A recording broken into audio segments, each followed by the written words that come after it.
નેત્રંગ તાલુકાના બિલોઠી તાલુકા પંચાયતની પેટા ચૂંટણી થવાની છે તો બીજી બાજુ આમ આદમી પાર્ટીના ઉમેદવારો માટે અત્યારે ચૈતર વસાવાના બંને પત્ની અને તેમના સમર્થકો મેદાને ઉતર્યા છે। તેવામાં તેમણે આક્ષેપ લગાવ્યો છે કે નેત્રંગ પોલીસ દ્વારા તેમના ઉમેદવારો અને જે નેતાઓ પ્રચાર કરી રહ્યા છે તેમને ધમકાવવામાં આવી રહ્યા છે અને પોલીસ સ્ટેશનમાં બોલાવવામાં આવી રહ્યા છે। શું છે આ સમગ્ર મામલો, વાત કરીશું આ વિડીયોમાં। વૈષ્ણવજન તો તેને કહીએ જે પીડ પરાઈ જાનાને રે।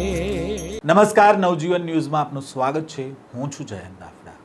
ભરૂચના નેત્રંગના બિલોઠી તાલુકા પંચાયતની પેટા ચૂંટણી યોજાવાની છે અને આ પેટા ચૂંટણી માટે હવે આમ આદમી પાર્ટી ફરી એકવાર મેદાનમાં ઉતરી છે અને બીજી બાજુ ચૈતર વસાવા, જેમણે વડોદરા સેન્ટ્રલ જેલમાં બંધ છે, તેમના ઉપર આરોપ લાગ્યો હતો કે તેમણે વનકર્મીઓને માર માર્યા હતા, ફાયરિંગ કર્યું હતું અને પૈસા પડાવ્યા હતા।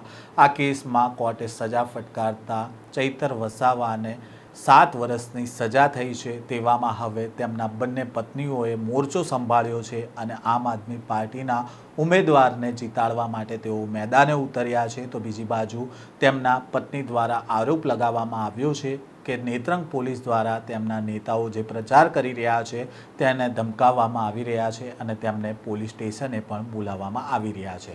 પહેલાં તો આ સમગ્ર મામલે શું કહી રહ્યા છે નિરંજન વસાવા અને ચૈતર વસાવાના ધર્મપત્ની વર્ષા વસાવા, તેમને સાંભળીએ। ભરૂચ જિલ્લામાં આવેલી નેત્રંગ તાલુકાની બિલોઠી તાલુકા પંચાયતમાં આજે અમે ડોર ટુ ડોર કરી રહ્યા હતા અને તમામ ગ્રામજનો આગેવાનોને મળી રહ્યા હતા। ત્યારે કવચિયા ગામ ખાતે અમે આવ્યા। અલગ અલગ ગ્રામજનોની રજૂઆતો છે અને ગ્રામજનોનું કહેવું એવું છે કે સાહેબ શ્રી, અમે તમારા ડોર ટુ ડોર પ્રચારમાં અમે ખુલ્લેઆમ જ્યારે જાહેરમાં બહાર નીકળીએ છીએ ત્યારે જે નેત્રંગ પોલીસ દ્વારા અમને ટેલિફોનિક ડરાવવા ધમકાવવામાં આવે છે, અમને આડકતરી રીતે ટાર્ગેટ કરવામાં આવે છે। તો મારે પોલીસ પ્રશાસનને પણ કહેવું છે કે ચૂંટણીઓ તો આવશે અને જશે, પણ જ્યારે આ ચૂંટણીઓ જે સંવિધાનમાં આપણા સૌનો અધિકાર છે કે કોઈ પણ વ્યક્તિ ચૂંટણી લડી શકે છે અને કોઈ પણ પોતપોતાના વિચાર પ્રમાણે એ લોકો પ્રસાર કરી શકે છે।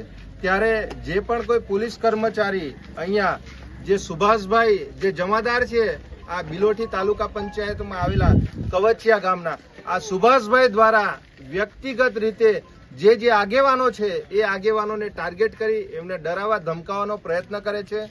તો જો એટલી બધી ઈચ્છા હોય તમારે તો તમારે ભારતીય જનતા પાર્ટીનો ખરેખર કેસ કરી લેવો જોઈએ અને સાથે સાથે આ અમારા જે કાર્યકર્તાઓ છે જો એમની પર કોઈ પણ રીતનો અણબનાવ કે એમને ડરાવવા ધમકાવવાનો પ્રયત્ન કરશો તો અમે આવનારા દિવસોમાં આ નેત્રંગ પોલીસ સ્ટેશનનો પણ અમે તમામ આગેવાનોને સાથે રાખી અને આ પોલીસ સ્ટેશનનો ઘેરાવો કરશું। જો આ વિડીયોમાં એ શું કહી રહ્યા છે તમે પણ જરા સાંભળો। હેલો, બ્રિજેશ ક્યાં છે? મેં આપણે અંકલ ખાતર લેવા આવેલો છું। હા, તો કેટલી વાર લાગે? વાર લાગે મને લાઈનમાં ઉભો છું। કેટલી વાર લાગે? આરલ લાગે કે શું કેવું? હા, શું કે દાદા? તારું કામ છે, ચાલો જરા પોલીસ જવા આવવાનું છે। શું કરવા કામ છે? શું કરવાનું? પણ કામનું નામ તો હોય જ ને, હું કરવા કામ વગર થોડું કોઈ આવતું હોય? આવતો ખરો તું આવવાનું તું એમ ડાયરેક્ટ થોડું આવાય કઈ? કામ કેવું પડે કે ડાયરેક્ટ નહીં આવાય એવું? હા, કામ હું કરેલું છે, હું પૂછું એમાં થોડું આવાય। સારું સારું સારું, ઓકે બોલ્યું નહીં, હું કામ હતું તે કેમ? તું પછી મારી તરફ નહીં કરે પછી તારી હું તરફ નહીં કરું પછી, બરાબર? પણ કામ ખબર બતાવતો છે એવું નહીં, તું મને હમણાં કાયદા બતાવતો છે, તને મારા પર વિશ્વાસ છે કે નથી વિશ્વાસ? પણ તમે કેવી રીતે ખબર પડે ને? હા, તો પછી તું મને અત્યારે કાયદા બતાવે ખોટું નથી કરવાનું મેં, બરાબર? પણ કેવું તારે ખબર પડે? તું મને હમણાં કાયદા બતાવે છે, હું ત્યારે પછી જોઈજો પછી ત્યારે એમ નહીં કહેતો કોઈ તારું બી કામ પડે આવતો હવે કામ જ કોઈ તમારે નથી આવતો, પણ તું તારું બી તો કામ પડે કે નહીં પડે? કોઈ કામ જ નથી કરતો, પોલીસને સહકાર નહીં આપવું પડે? તને કઈ ને કઈ કામ હોય તો ગુનામાં તો કામે થોડું તને બોલાવ્યો છું કે તને આ ગુનામાં લઈ જવાના છે? એવું નથી કે બધું પૂછવું પડે, ડાયરેક્ટ ને ડાયરેક્ટ નહીં આવાય। એવું થોડું છે કે ડાયરેક્ટ થોડું બોલાવી દેવાય કોઈને પણ આ રીતે અમારા અલગ અલગ આગેવાનો અલગ અલગ કાર્યકર્તાઓને આ નેત્રંગ પોલીસ દ્વારા જે લોકો બિલોઠી તાલુકા પંચાયતના આગેવાનો છે એમને ડરાવવા ધમકાવવાનો અને પોલીસ સ્ટેશન આવ તમારું કામ છે એવી રીતે કોઈ પણ કારણોસર કોઈ પણ ગુનાહિત પ્રવૃત્તિ નથી કરતા તેમ છતાં આવા આગેવાનોને ડરાવવા ધમકાવવાનો પ્રયત્ન કરે છે. નેત્રંગ પોલીસના જે પણ કોઈ અધિકારી છે એમને પણ અમારી નમ્ર વિનંતી છે કે તમે લોકો એક સરકારી નોકરી કરો છો તો અમે પણ તમને સહજ સહકાર આપીએ છીએ, પણ આવી રીતે જ્યારે તમે ખોટા અમારા આગેવાનો કાર્યકર્તાઓને ધમકાવો એ યોગ્ય નથી એવી ભરૂચ પોલીસને પણ અમારે કહેવું છે. જેવી રીતે તમામ પાર્ટીઓના આગેવાનશ્રીઓને તમે સહજ સહકાર આપો છો એવી જ રીતે અમારા પણ આગેવાનોને તમે સહજ સહકાર આપો. જો આવું નહીં થાય અને જો હવે પછી અમારા આગેવાનોને ડરાવવા ધમકાવવાનો પ્રયત્ન કરશે તો અમારે નેત્રંગ પોલીસ સ્ટેશનનો ઘેરાવો આવનારા દિવસોમાં કરવો પડશે. રસી જય જોહાર. આજરોજ અમે બિલોઠી તાલુકા પંચાયતમાં જે હાલ પેટા ચૂંટણી છે ત્યાં પ્રચારથી આવ્યા હતા અને અમે 2 ગામોમાં કવેચિયા ગામમાં અને રજવાડી ગામમાં ડોર ટુ ડોર પ્રચાર કર્યો છે.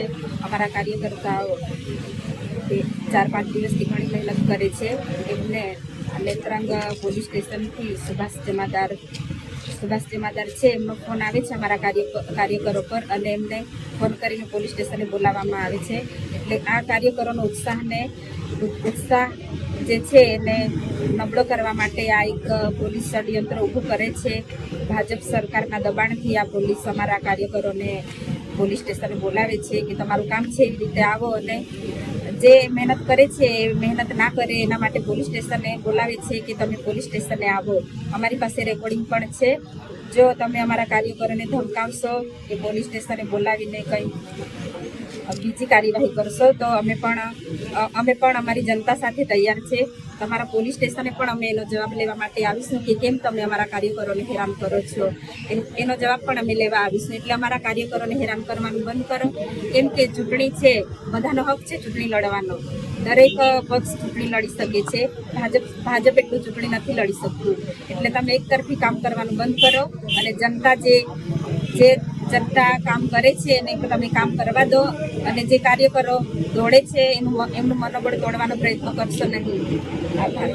આપે સાંભળ્યા નિરંજન વસાવાને, તેમણે પુરાવો પણ આપ્યો અને જે ઓડિયો ક્લિપ્સ છે તે પણ સંભળાવી, જેમાં આમ આદમી પાર્ટીના જે નેતા છે તેમને પોલીસ દ્વારા કહેવામાં આવી રહ્યું છે કે તેમણે પોલીસ સ્ટેશને આવે અને ત્યારબાદ નિરંજન વસાવાએ કહ્યું છે કે ખોટી રીતે અમારા નેતાઓને હેરાન કરવામાં આવી રહ્યા છે, અને જો આ જ રીતે અમે જ્યારે પ્રચાર માટે નીકળી રહ્યા છીએ અને જો અમારા નેતાઓને આવી રીતે કનડગત કરવામાં આવી રહ્યા છે તો અન્ય પાર્ટીના લોકો સાથે કેમ આવું વર્તન નથી કરવામાં આવી રહ્યું, શા માટે આમ આદમી પાર્ટીના નેતાઓ સાથે જ આ પ્રકારનું વર્તન કરવામાં આવી રહ્યું છે, તેને લઈને સવાલો ઉઠાવ્યા છે. અને સાથે જ તેમણે ચીમકી પણ ઉચ્ચારી છે કે જો પોલીસ દ્વારા આ પ્રકારનું જ વર્તન કરવામાં આવશે તો હવે નેત્રંગ પોલીસનો પણ ઘેરાવ કરવામાં આવશે. તો બીજી બાજુ ચૈતર વસાવાના ધર્મપત્નીએ પણ કહ્યું છે કે પોલીસ દ્વારા તેમના નેતાઓને ખોટી રીતે હેરાન કરવામાં આવી રહ્યા છે, પોલીસ સ્ટેશનમાં બોલાવવામાં આવી રહ્યા છે, અને તેમણે પણ કહ્યું છે કે જો પોલીસ દ્વારા આ પ્રકારનું વર્તન બંધ નહીં કરવામાં આવે તો આગામી સમયમાં